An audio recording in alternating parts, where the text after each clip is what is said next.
muito bem-vindos ao canal Despassa. Nós somos um lugar em que a gente conversa sobre assuntos jurídicos da atualidade sem qualquer viés político ou ideológico. Hoje é uma honra, estou recebendo duas mulheres que muito me inspiram. A doutora Karen Emerick, ela é desembargadora do Tribunal de Justiça aqui de Minas Gerais. Ela também está como vice-corregedora geral de Justiça aqui do TJ de Minas Gerais. Ela é presidente da Associação Brasileira de Mulheres de Carreira Jurídica na comissão aqui em Minas Gerais. E nós vamos começar esse debate voltado um pouco para o olhar do magistrado. E também a minha querida ex-aluna Lidiane Chagas, ela é atualmente palestrante, ativista de causas, né, contra essa violência doméstica. Ela é graduada em Direito e pós-graduada também em Direito. Doutoras, é um prazer receber vocês aqui, viu? Boa noite, Rayane. Boa noite, Lidiane. Que alegria estar com vocês. O prazer é meu. É tão importante a gente falar sobre isso, porque eu falo que a violência doméstica ela está muito mais perto da gente do que a gente pode imaginar. Ela não está lá longe, né? Está bem perto. Então, nós todos, temos que ter esse olhar diferenciado para que a gente possa acolher, né, mulheres que estão nessa situação, que muitas vezes até naturalizam a violência e não percebem que estão vivendo uma situação de violência, porque ela não é só física, ela tem vários formatos. Então, é muito importante a gente estar falando isso sempre, sempre, sempre, porque só assim a gente pode vislumbrar uma possibilidade de mudança. Eu que agradeço a recepção, nota 1000, e um prazer poder falar um pouquinho, né, da minha história. E é pouco tempo, mas eu quero falar os principais pontos e que alcance vidas. Pessoal, então, vocês já sabem, nós vamos falar sobre violência doméstica, né, a Lei Maria da Penha. Enquanto eu converso com as duas doutoras, eu vou cozinhar uma massa ao molho pesto. Se você quiser reproduzir, é só olhar na descrição do vídeo. Queridos, então eu vou começar com a doutora Lidiane, que tem toda essa história de superação, né, doutora? Conta para o pessoal, então, qual é a sua história, né, como você conquistou o espaço que você conquistou atualmente. Vamos lá, pessoal. Então, não foi fácil chegar até aqui. Foi uma caminhada longa, né? Uma caminhada que as duas estão fazendo parte da minha história, né? Doutora Karen, que eu sempre agendo um despacho com ela ou outro. Doutora Raquel Fernandes, que é um estágio que eu faço. A doutora Raquel ela abriu um espaço para mim no escritório e eu estou lá estagiando com ela. Já conheci a doutora Karen, mas são tantas pessoas que vão passando pela vida da gente que a gente acaba, às vezes, não dando conta, não se dando conta, né? Não lembrando das pessoas. Mas um prazer revê-la. Professora Rayane, uma excelente professora que me ajudou ali na graduação. E há 20 anos atrás eu conheci um rapaz, né? Eu tinha de 14 para 15. Começamos a ter um namoro à moda antiga. Foi na minha casa, pediu minha mão ao meu pai. E nós começamos a ter um namoro. E nunca, nem nos meus piores pesadelos, eu poderia imaginar que esse mesmo rapaz poderia tentar tirar minha vida. E ele tentou tirar minha vida com 2 tiros. E eu tive o diagnóstico, né, de tetraplegia. Só que sempre é possível recomeçar, né, com a ajuda de pessoas que realmente gostam da gente, amigos, familiares. Foi possível eu recomeçar e hoje sou bacharel em Direito, sou palestrante, gosto de falar a minha história para as mulheres, gosto de contar a minha história de superação e para que outras pessoas não passem pelo que eu passei. Embora eu não tive muitos sinais de alerta, né, da parte dele. E hoje em dia as pessoas têm sinais de alerta e às vezes não têm coragem de finalizar um relacionamento, né? E é possível a gente seguir, né, após uma tentativa de feminicídio. Após um relacionamento frustrado, é possível romper um ciclo, mesmo que eu não tivesse vivido isso, mas é possível sim recomeçar. E tem quase 21 anos, eu falo que é 21 anos de vida, né? Eu falo que eu tenho 2 aniversários, que é dia 28 de junho e dia 9 de outubro de 2004. né? Foi um dia que marcou a minha história, marcou a minha existência e, por incrível que pareça, ali foi o meu renascimento. O meu renascimento. Eu tenho me descoberto assim como pessoa, como ser humano, como profissional, né? Descobri a área do direito. Do nada eu caí de paraquedas, né, no direito. E é uma profissão muito nobre, que ajuda pessoas. É uma profissão com um leque gigantesco que a gente pode atuar em várias áreas. E estou fazendo 3 pós-graduações, né, ainda fazendo link com o trabalho e preparação para a prova da OAB, né, que a prova da OAB ela é toda cheia de tabus, a gente tem medo, eu tenho medo de fazer essa prova, mas vou com medo mesmo, né? A minha vida é assim, é me superar os desafios, o medo não me paralisa, né? Eu falo que a gente tem que sempre estar para frente e tipo aqueles filmes que como se fosse atrás da gente o caminho fosse se desfazendo e não tivesse como voltar atrás. Então, eu vou seguindo. Na hora que chegar a prova da OAB, eu vou fazer, espero passar. E enquanto isso, vou seguindo as minhas atividades, fazendo as minhas coisas do dia a dia. E vamos que vamos. Lidiane, eu acho assim, a sua história muito sensacional, de superação, né? Fez faculdade, está fazendo pós-graduação, né? Está fazendo estágio, super independente, né? Hoje veio sozinha aqui participar dessa entrevista. Gente. Então, realmente é um exemplo para todo mundo. Mas eu queria que agora, já que você é uma profissional do direito, já com pós-graduação, falasse um pouco para as mulheres que passam por essa questão da violência doméstica, né? Quais são os sinais que elas precisam se atentar, né? Em qual momento buscar ajuda. Eu acho que hoje em dia você já pode passar todo esse viés jurídico. Embora eu não tenha passado por nenhum tipo de nada mais grave que pudesse me deixar alerta sobre o que iria acontecer, era o ciúme normal, nunca me bateu, nunca me ameaçou, mas eu fui estudar, eu fui aprofundar, fiz o meu TCC baseado na mente masculina em uma tentativa de feminicídio, fui pesquisar, fui pegar, né, uma bagagem mais teórica, porque na prática eu já vivo isso há muitos anos, então eu fui estudar. E eu queria falar para as mulheres, né, primeiramente, que se precisarem de alguma ajuda, porque não é fácil. Eu imagino que literalmente é algo que aprisiona, né? Quando se trata de vida sentimental, é algo muito complicado, é algo que a gente não pode tocar de qualquer maneira, né? A gente não pode julgar, porque é literalmente doloroso você sair de um relacionamento. Quando você termina um relacionamento, você não termina apenas um namoro, um noivado, um casamento. É uma história que se vai. E seja ela uma história boa ou não, a gente sempre entra tentando acertar, construir algo bacana, algo legal para os dois. E então o que eu gosto sempre de falar para as mulheres é que é possível. E no caminho, né, eu vim pensando, a gente é um prêmio, a mulher ela é um prêmio na vida de um homem. Ela não é um troféu. É um prêmio, é algo. O que é um prêmio? É algo que você consegue por algo que você se esforçou para ter.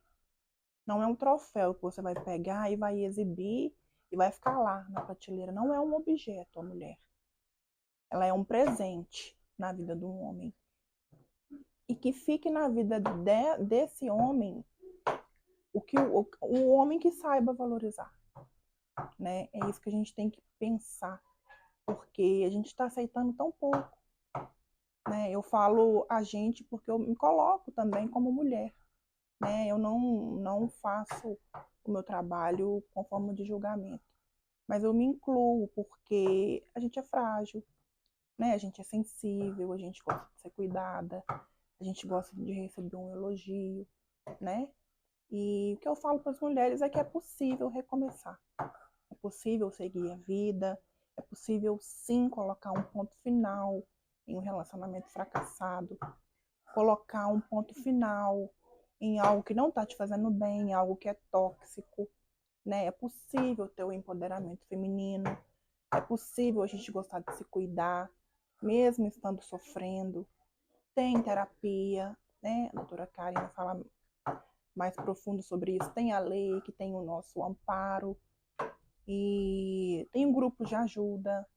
Igual eu comecei a participar de um grupo chamado Justiceiras, que eu acredito que mulheres vão me procurar para eu dar esse amparo para elas, emocional mesmo.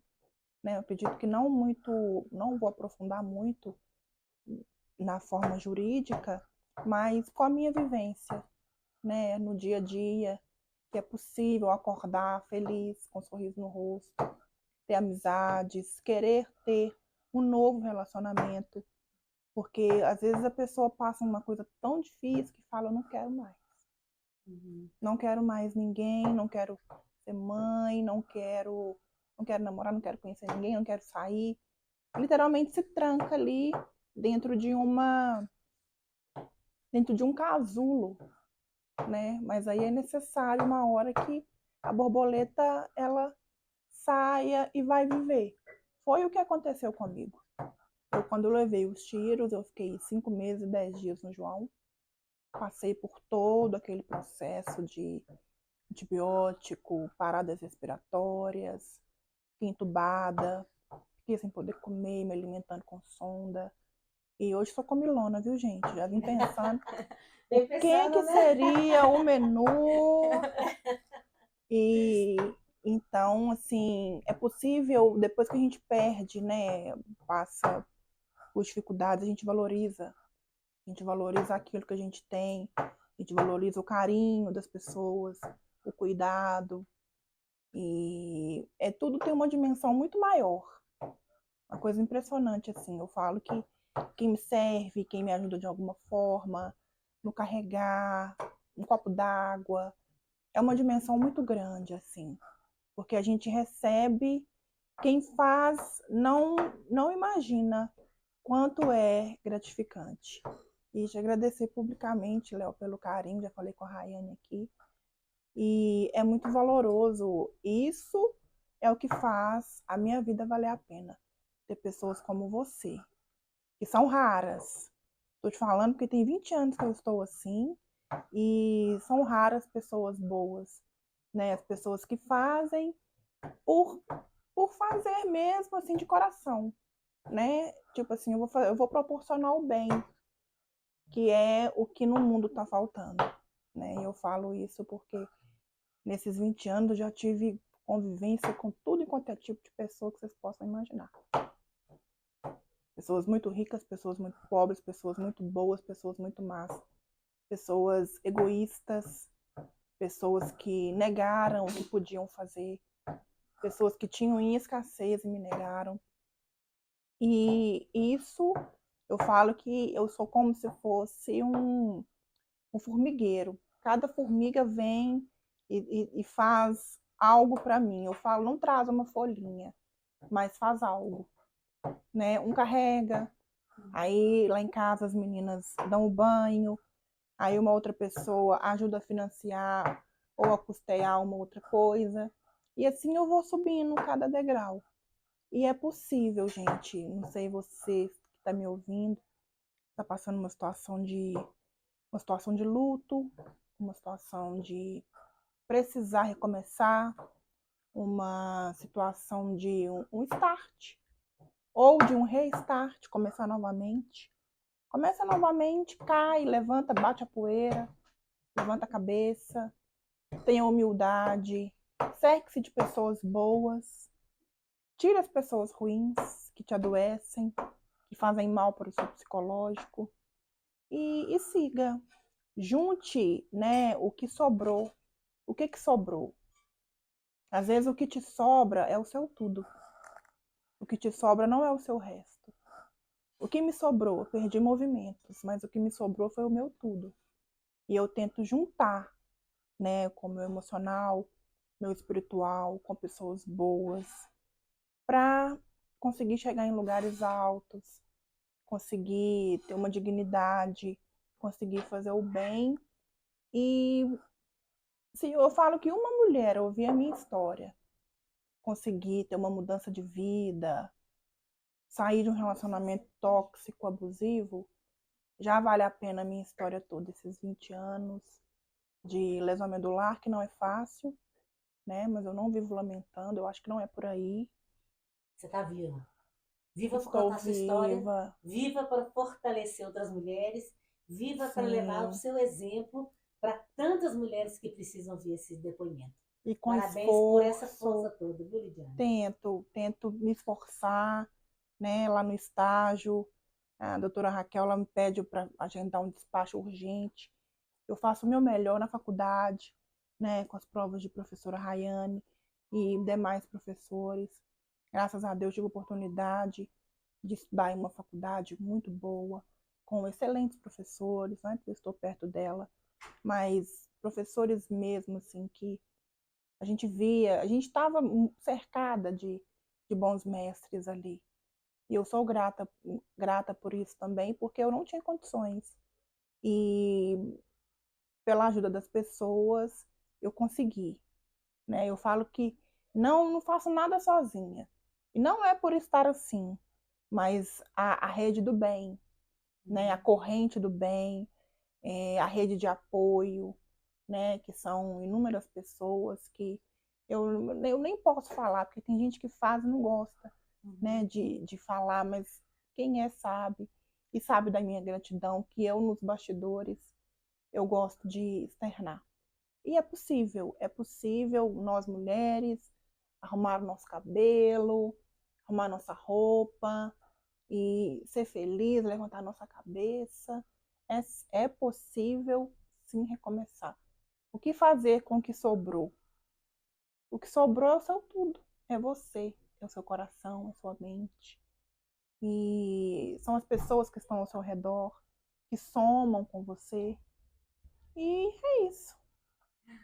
Lidiane, muito obrigada, viu? Saiba aí publicamente da minha admiração por você, por todo o seu empenho na faculdade, e agora o seu empenho em levar informação de qualidade para essas mulheres que estão passando ou que podem vir passar por uma situação semelhante.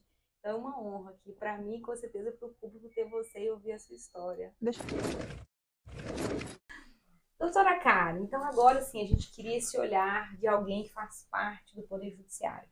Mas antes da gente entrar, né, mais profundamente na atuação do Poder Judiciário nessas questões, eu queria que a doutora falasse um pouquinho sobre os principais avanços que essa legislação, né, veio recebendo ao longo dos últimos anos. É verdade. Primeiro, eu não poderia deixar de cumprimentar a Lidiane pelo lindo depoimento, pela maravilha de palavras que ela trouxe, que com certeza vai atingir o coração de muitas mulheres. E não só atingir o coração, mas ajudar muitas mulheres a acreditarem nelas. É aquilo que você falou. E se tem medo, finge que tem coragem. E vai com medo mesmo. Entendeu? Então, assim, muitas vezes essas mulheres, assim como você, vão ter medo, vão achar que não é desse jeito, que não está na hora, que, né, vão se sentir culpadas por alguma coisa. Então, é fingir que tem coragem, ir com medo mesmo e buscar ajuda. Tá? É o mais importante. E com certeza vai encontrar. Bom, a Lei Maria da Penha, nesses últimos anos, vem sofrendo muitas alterações e a gente tem acompanhado, né, essas alterações. Eu trouxe algumas aqui, trouxe até com uma colinha, viu, Rayane? Porque são muitas leis, muita coisa, muita informação. Mas que eu reputo as mais importantes, que eu acho que a gente tem que falar sobre elas. Por exemplo, vamos começar em 2018, quando foi tipificada a Lei 13.641, tipificou o crime de descumprimento de medida protetiva. Antes disso, o descumprimento podia ser punido apenas como crime de desobediência, gerando uma insegurança à vítima. E hoje é muito, vocês não têm ideia da quantidade de habeas corpus que chega para nós lá na 9ª Câmara, especializada em violência doméstica, de pedido de liberdade, porque o autor descumpriu uma medida protetiva. E descumpriu de um jeito ou de outro, ou com mais consequência ou com menos consequência, mas descumpriu. Então, hoje, o descumprimento de medida protetiva cabe a medida de prisão. Então, acho que isso foi um avanço, porque era muito fácil, né? Descumprir Não tinha muitas consequências. Ele ia responder por um crime de desobediência e só. Hoje não, hoje tem prisão para quem descumpre a medida protetiva. A Lei 14.188 de 2021 criou o crime de violência psicológica. Embora a gente saiba que é um crime ainda de difícil comprovação, ele existe, há tipificação, o autor desse crime ele vai ser punido, então ele foi tipificado no Código Penal, porque é bom que a gente esclareça que a Lei Maria da Penha ela não tem nenhum crime, não existe tipificação de crimes na Lei Maria da Penha. Os crimes são do Código Penal. A Lei Maria da Penha tem algumas... o grande marco da Lei Maria da Penha é a medida protetiva e algumas questões de política pública, enfim, coisas nesse sentido. Mas a tipificação de crime continua sendo do Código Penal. Então, inserir o crime de violência psicológica foi um avanço e o crime de perseguição ou stalking também, que é um avanço, porque a gente sabe que existe em grande consequência. E a Lei 13.894 de 2019, ela ampliou o rol da competência dos juizados AVD, que a gente chama de violência doméstica. Porque o que acontece? Hoje a gente não chama de vara criminal da violência doméstica. Onde não tem os juizados, porque a gente chama de juizado, porque ele pode ter competência ampliada para tratar daqueles casos que acabam gerando a violência. Guarda de filhos, questão de pensão, isso tudo são questões que acabam gerando a violência. Então, os juizados podem resolver isso. Na prática, infelizmente, ainda não funciona os juizados com essa competência estendida, porque não tem estrutura para isso. Mas nós já temos aqui, em Minas, alguns juizados já instalados, já criados, mas que ainda tem que evoluir para o cumprimento efetivo dessa legislação. Para mim, uma das últimas leis extremamente importantes foi a 14.550. Ela dispõe sobre as medidas protetivas, estabelece a causa ou motivação dos atos de violência e reforçou a centralidade do depoimento da vítima, dando poder, mais força ao depoimento da vítima. E que eu acho mais importante, uma das coisas de avanço, é a medida protetiva, ela continua sendo como caráter, ela é autônoma, de caráter satisfativo, independente de processo criminal ou de ação criminal. E o que eu acho mais importante disso é que acabou com aquela discussão de prazo, porque antigamente os juízes fixavam prazos na medida protetiva. Não tem como, você não tem uma bola de cristal para falar, olha, daqui 6 meses o autor da violência vai parar de ser autor da violência, não existe isso. Então hoje a medida protetiva ela vai existir enquanto houver necessidade. Então acho que isso foi um grande avanço dessa lei 14.550, que eu convido a todos a se aprofundar nela, que para mim foi uma das grandes mudanças da questão da Lei Maria da Penha, foi essa lei 14.550.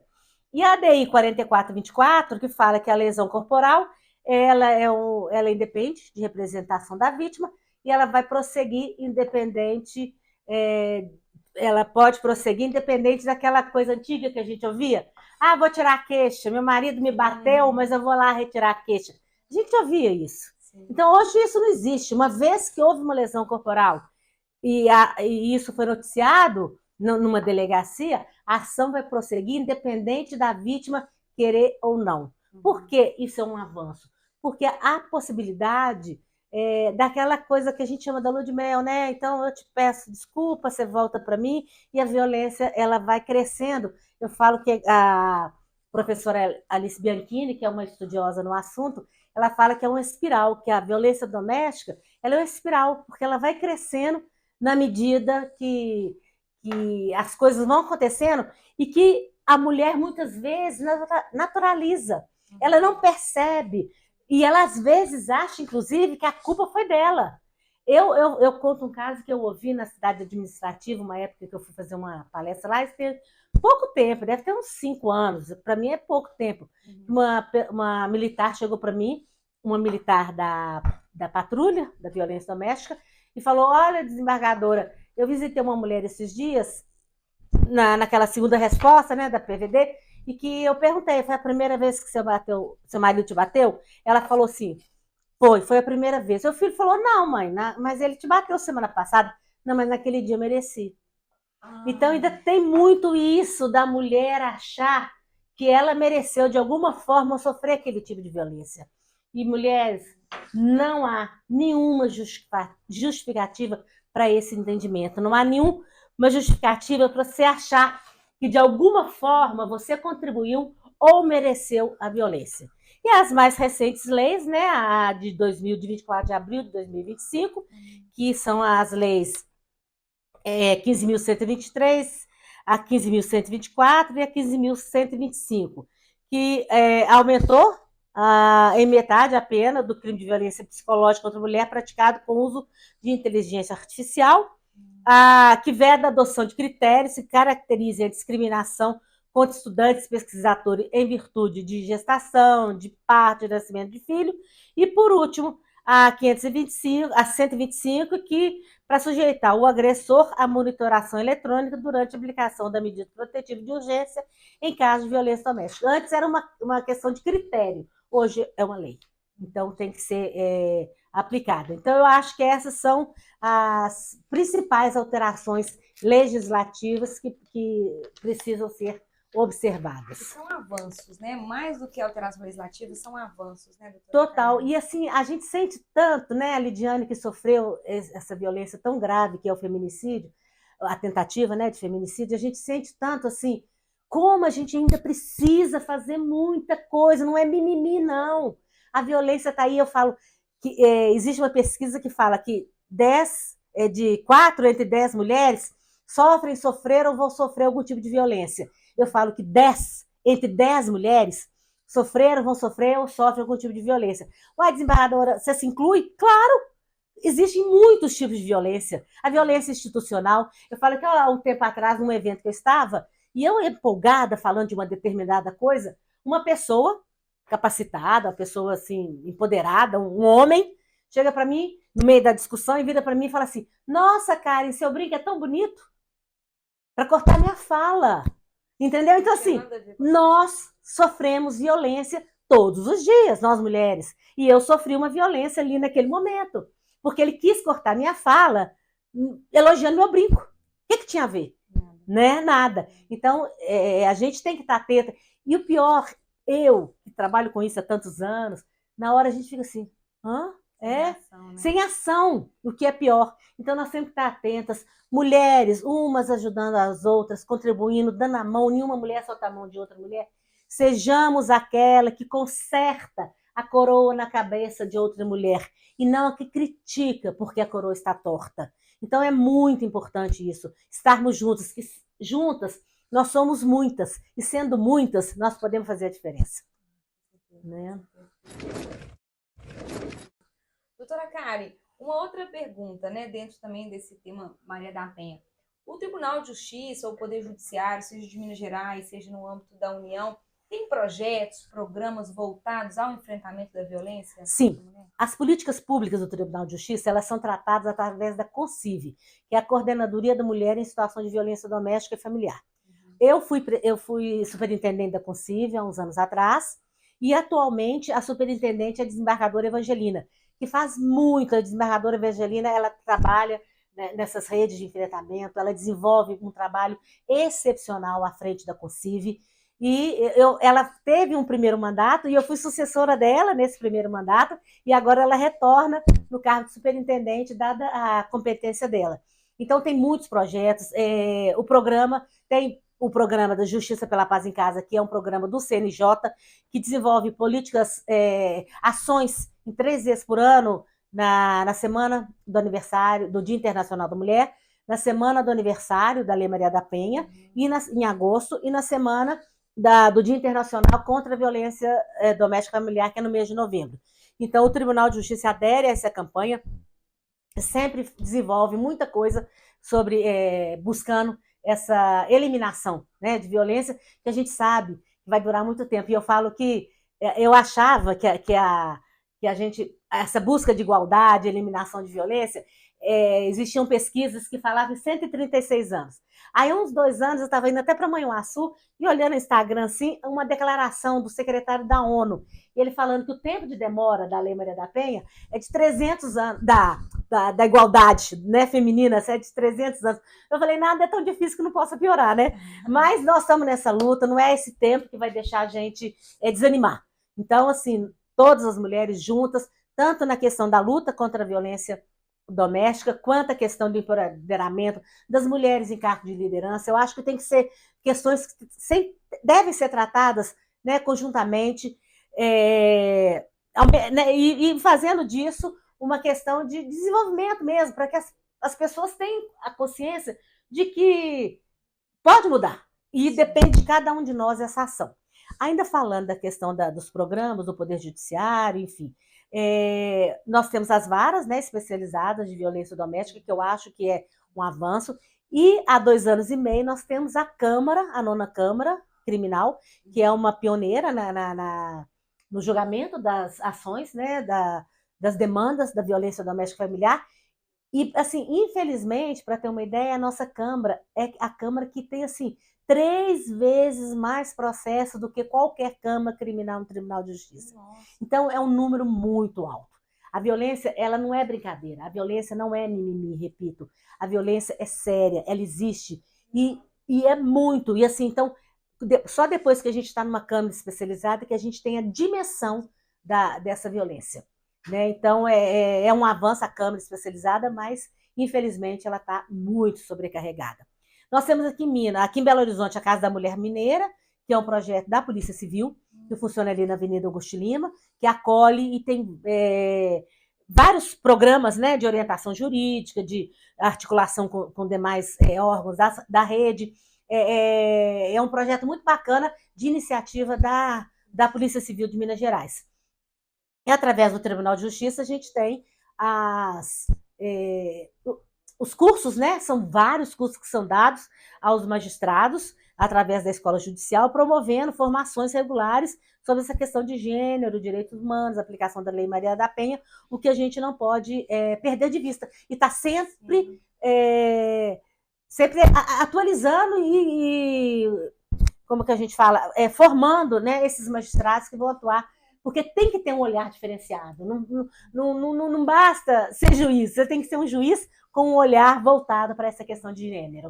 E aí a Concílio faz isso. Até porque essa questão é cultural, né? Então, assim, existe um certo machismo, existe algumas certas atitudes que culturalmente algum magistrado ou outro pode carregar. É importante esse curso para poder abrir os olhos. Está sempre atualizando e capacitando para atuar nessa área. Bom, agora a pergunta mais polêmica da noite. Toda vez que posto alguma coisa, e nós tivemos aqui uma entrevistada falando também sobre essa questão da violência doméstica, e a pergunta que eu fiz e que deu muita repercussão na rede social é o uso indevido da Lei Maria da Penha. Eu te falo, Rayane, que infelizmente existe, mas é uma minoria. Existe, mas é muito pouco. E nós, por exemplo, da Câmara Especializada, né, os desembargadores, os juízes que estão lá atuando também, nós temos um olhar muito atento a isso. Vamos dizer que eu não tenho um percentual para te falar, mas eu diria que não chega a 5% de mau uso da Lei Maria da Penha. Então, quando a mulher busca ajuda dentro dos juizados de violência, dentro das varas criminais de violência, dentro da Polícia Civil ou Militar, dentro da PVD, ela está buscando porque realmente ela está precisando. Então, nós temos que ter um olhar aberto para isso e de acolhimento. E depois a gente vai ver se é mau uso ou se não é mau uso. Né? Porque assim, o percentual é muito baixo do mau uso. E a gente está atento a isso, pode ter certeza. E aí eu falo uma outra questão que eu falo assim, interessante, importante da gente pensar nessa questão, porque a medida protetiva de urgência, ela tem um caráter... quando uma mulher bate na porta do judiciário, que é o seu último grito, né, buscando justiça, buscando proteção, nós temos que estar atentos. Então, o que o juiz vai fazer? Ele vai conceder a medida. Por quê? Porque a medida ela é reversível. Uma vez concedida a medida e apurado que houve um mau uso, a qualquer tempo o magistrado pode reverter e retirar essa medida. Agora, ao contrário, Se o magistrado não concede essa medida e vem ter uma violência mais grave de lesão corporal ou até mesmo um feminicídio ou tentativa, ela é reversível. Porque aí já acabou, já houve, entendeu? Então eu falo que eu prefiro errar concedendo a medida protetiva de urgência e rever posteriormente do que não conceder e deixar essa mulher desamparada. Porque o percentual de mulheres que mentem, ele é muito baixo. Ele é muito baixo. Sabe o que o pessoal comenta muito quando eu falo sobre isso nas redes sociais? Principalmente quando há um conflito envolvendo filhos. Isso. Né? Então, assim, que algumas mulheres, quando utilizam indevidamente essa lei, não é nem para afastar dela, mas para afastar dos filhos. Que realmente é um pouco drástico. Porque eu até estou acompanhando de perto um caso em que uma mãe alegou que havia uma violência sexual contra a criança. Foi deferida a medida protetiva, igual a doutora falou, não tem como a gente aguardar para ver, então afasta imediatamente o pai. Em seguida foram feitos todos os estudos e constatou que de fato não havia violência nenhuma. E aí o pai agora está tentando reaver essa visitação, mas tudo é muito lento, porque a criança ficou muito tempo afastada dele, então precisa de assistir, de acompanhar, de estudo. Então é isso que eu vejo muitos homens falando, né? Dessa utilização da Maria da Penha para afastar os filhos. Né? O que a gente vê é que, às vezes, esse mau uso da Lei Maria da Penha tem muito a ver com a questão que estão sendo discutidas nas varas de família, especialmente questão de guarda. Então, às vezes, a mulher, indevidamente, ou porque vai ter uma solução mais rápida, porque a Lei Maria da Penha é mais rápida, ela acaba buscando essa solução nas varas de violência, nos juizados de violência, né? E indevidamente, porque essa questão tem que ser dirimida no juiz de família. Sim. E hoje mesmo eu estava conversando com uma assessora, ela me trouxe um caso dessa natureza, por coincidência, e eu conversando com ela, falei, não, essa questão nós não vamos deferir, que está sendo requerido, e vamos remeter o casal para a vara de família. Essa questão tem que ser dirimida lá, questão de guarda. Aí você tenta afastar o genitor, né, da convivência da criança, porque a guarda está sendo discutida e às vezes demora mais na vara de família. Sim. Mas não adianta. Assim, o que nós vamos fazer é deixar cada coisa em seu lugar. Sim. Então a gente tem que ter um cuidado muito grande nisso. E tem consequências, né? De você claro! Crime de denunciação caluniosa, no mínimo. Vai responder criminalmente por uma denunciação caluniosa a mulher que usa indevidamente da proteção da Lei Maria da Penha. Olha, eu gostaria, inclusive, de deixar registrado aqui, Rayane, que eu acho que é muito importante a gente falar com as mulheres a importância que chegue à Polícia Civil ou Polícia Militar a informação da violência sofrida e que a mulher busque, de fato, uma medida protetiva se ela estiver vivendo numa situação de violência, qualquer que seja a situação, seja ela violência emocional, psicológica, violência sexual, física, qualquer tipo de violência, que ela busque uma medida protetiva, porque existem estudos que comprovam que a mulher que sofre um feminicídio, ela não tinha medida protetiva. A subnotificação ainda é muito grande. Então, assim, mulheres estão passando por uma situação de violência, buscam uma medida protetiva, porque há o risco dessa violência crescer e chegar no pior das violências, que é um feminicídio, ele é muito grande. Porque a maioria das mulheres que sofreram feminicídio ou tentativa, elas não tinham medida protetiva.